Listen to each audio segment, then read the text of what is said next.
예수님이 국경을 넘어 이방인의 마을을 방문하셨습니다. 어디였을까요?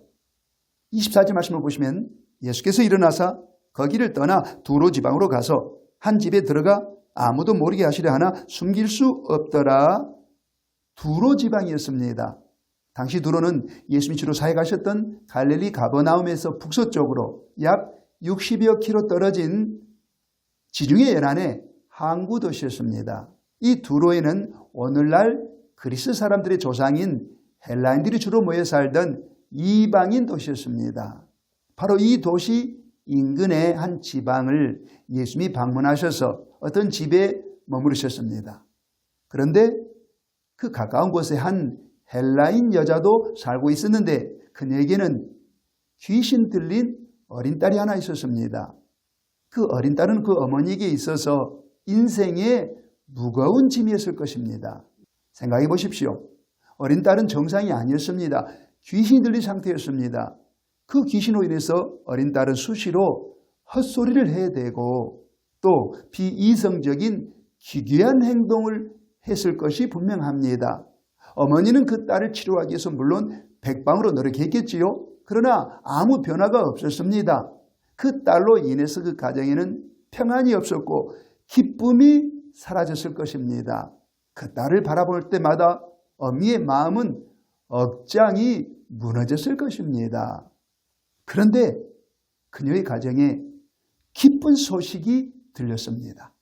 그것은 어떤 전도자가 찾아와서 예수님에 대해서 전도하는데 예수님이 가까이 와 계시니 한번 방문해 보라는 것이었습니다.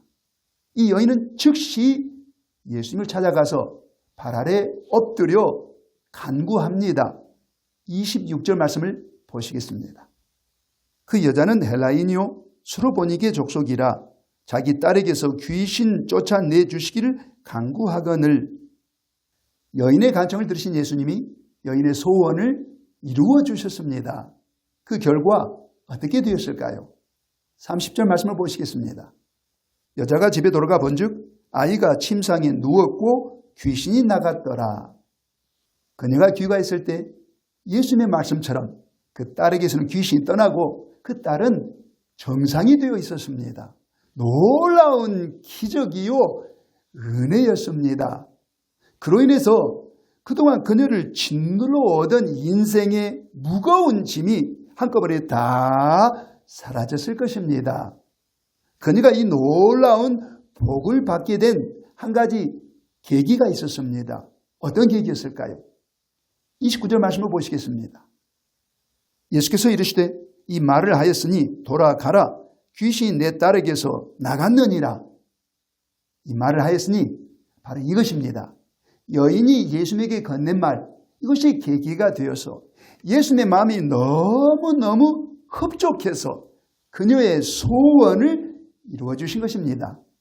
그녀가 예수님에게 건넨 말은 크게 두 마디로 나누어지는데 그 첫 번째 마디는 주여 올소이다 이것이었습니다. 28절 말씀을 보시겠습니다. 여자가 대답하여 이르되 주여 올소이다. 주여 올소이다. 여인은 이렇게 예수님이 자기에게 들려주신 말씀에 대해서 반응했습니다. 이 말의 뜻은 주님이 제게 들려주신 모든 말씀은 다 옳고 단 하나도 틀린 게 없습니다. 이런 뜻이었습니다. 이 여인은 예수님의 말씀에 대해서 무한 신뢰를 보여드리고 있었습니다. 이 말을 들으신 예수님께서 너무너무 흡족하셔서 그녀의 소원을 이루어 주신 것입니다. 그녀의 말을 현대적으로 풀이하면은 성경은 곧 하나님의 기록된 말씀이요 100% 진리의 말씀이요 영생의 말씀입니다. 이렇게 성경에 대해서 무한 신뢰를 보이는 것입니다. 그런데 사실 이 여인이 예수님의 말씀에 대해서 그렇게 무한 신뢰를 보여드릴 만한 상황은 아니었습니다. 그것은 곧 예수님이 그녀에게 들려주신 말씀 때문이었습니다. 27절 말씀을 보시겠습니다. 예수께서 이르시되 자녀로 먼저 배불리 먹게 할지니 자녀의 떡을 취하여 개들에게 던짐이 마땅치 아니하니라. 예수님의 이 말씀 안에는 여인의 간청에 대한 완곡한 거절도 담겨 있고, 동시에 이 여인이 들었을 때 마음에 큰 상처를 줄 수도 있는 그런 표현들도 담겨 있습니다. 보십시오. 자녀의 떡을 취하여 개들에게 던짐이 마땅치 아니하니라. 이렇게 말씀하셨을 때 여인은 예수의 이 말씀의 뜻이 뭔지 잘 알았습니다. 이 당시 유대인들은 우리는 하나님께 택함받은 성민이다, 하나님의 자녀다, 이렇게 우월의식으로 가득해 있었습니다. 그리고 이 유대인들은 이방인을 향해서는 너희들은 하나님께 버림받은 짐승이 아니냐 이러면서 개돼지 취급했습니다. 그래서 예수님의 이 말씀에 의하면 예수님은 유대인의 우월의식으로 가득한 모습이었고, 동시에 헬라인인 이방인 여인을 향해서는 차별하고 또 혐오스러운 표현을 사용하고 계셨습니다. 그리고 이 여인에게 예수님의 이런 표현은 언어폭력이었고 동시에 정서폭력이었습니다. 만일 이 여인이 교양이 있는 여인이었다면 예수님의 이 말씀은 천박, 각이 짝이 없는 표현이었습니다. 그런데 여인은 예수님의 말씀을 그런 식으로 받지 않았습니다. 주님이 내게 이런 식으로 말씀하신 데는 분명 다른 뜻이 계실 거야. 여인은 예수님의 말씀을 이렇게 받아들였습니다. 그리고 나서 내린 결론이 주님이 내게 하신 모든 말씀은 다 옳은 말씀입니다. 이렇게 예수님의 말씀에 대해서 100% 무한 신뢰를 보여드렸습니다. 사실 예수님은 그녀의 믿음을 그렇게 테스트하고 계셨습니다. 그리고 그녀는 그 테스트에 합격했고 A 학점을 받았습니다. 그래서 예수님께서 그녀의 간청을 들어주셨던 것입니다. 하나님의 말씀, 곧 성경 안에는 이해하기 어려운 말씀도 많고 이 여인이 느꼈던 것처럼 혐오스럽고 차별스러운 내용들도 종종 나와 있습니다. 그래서 사람들은 성경 말씀을 대할 때 잘 이해하지도 못하고 또 상처받기도 하고 시험 들기도 하고 도무지 성경을 하나님의 말씀으로 인정할 수 없다, 이런 사람도 생깁니다. 실제로 있었던 얘기입니다. 어떤 믿음 좋은 분이 친구를 전도해서 어느 주일날 교회 데리고 갔습니다. 예배 시간에 목사님이 창세기 38장으로 설교하셨습니다. 창세기 38장 안에는 시아버지 유다와 며느리 다말이 불륜관계를 맺어서 쌍둥이를 낳았다는 기록이 나와 있습니다. 이 설교를 다 듣고 나서 귀갓길에 전도받은 그 사람이 친구에게 말하기를, 친구야, 정말 실망이다. 아니, 뭐가 실망인데? 나는 성경이 하나님의 말씀으로, 좋은 말씀으로 가득한 줄 알았는데 어떻게 그렇게 비윤리적이고 비도덕적인 내용이 성경 안에 있느냐? 나 성경 못 믿겠다. 나에게 다시 전도하지 마라. 다시는 교회 안 나갈 거야. 이러면서 전도를 끝내 거부했단 그런 얘기입니다. 적지 않은 사람들이 이처럼 성경을 하나님의 말씀으로 믿지 못하고 있지만 저와 여러분, 우리는 성경에 대해서 하나님의 말씀으로 100% 신뢰할 수 있어야 합니다. 이때 주님께서 기뻐하시고 우리의 소원을 반드시 이루어 주실 것입니다. 그리고 두 번째, 주님의 마음을 흡족하게 해드렸던 이 여인의 말 두 번째 마디는 도라는 표현입니다. 28절 말씀을 다시 보시겠습니다. 여자가 대답하여 이르되 주여 옳소이다마는 상 아래 개들도 아이들이 먹던 부스러기를 먹나이다. 여인이 예수님에게 이렇게 말씀드렸습니다. 상 아래 개들도 아이들이 먹던 부스러기를 먹나이다. 여기서 우리는 상 아래 개들도라는 표현에 주목해야 합니다.